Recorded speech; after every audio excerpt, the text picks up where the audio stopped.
Doctor గారు మరి yeah! ఇప్పుడు కాండోమ్ యూజ్ చేసిన, హ్మ్. మేల్ కాండోమ్ యూజ్ చేసిన, ఫీమేల్ కాండోమ్ యూజ్ చేసిన హ్మ్. ఫెయిల్యూర్ రేట్ అనేది ఎంతవరకు ఉండొచ్చంటారు? యాహ్! ఫెయిల్యూర్ రేట్ ఉంటదండి. మేల్ కాండమ్‌లో గాని, ఫీమేల్ కాండమ్‌లో గాని. అప్పుడు కూడా బట్ అది కూడా రిస్కే. యాహ్! చాలా రేర్ అనమాట. రేర్. సో, కండోమ్ వల్ల ఫెయిల్ అవ్వడం అనేది ఉంటది. బట్ వేరే కాంట్రాసెప్టివ్స్‌తో పోలిస్తే ఇది చాలా సేఫ్. ఫర్ ఎగ్జాంపుల్ మనం హార్మోనల్ కాంట్రాసెప్టివ్స్ వాడుతున్నారు. హ్మ్.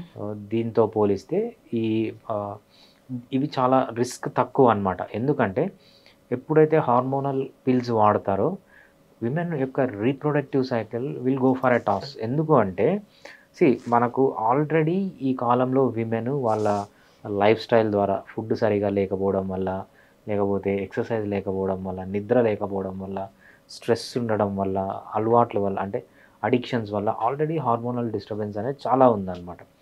దీంతో పాటు చాలామంది చేసే తప్పేంటంటే ఆహ్, మాకేదో ఫంక్షన్ ఉంది, లేకపోతే ఒక గుడికెళ్ళాలి, ఒక తీర్థయాత్ర ఉంది, మేము హార్మోనల్ పిల్స్ వాడతాము.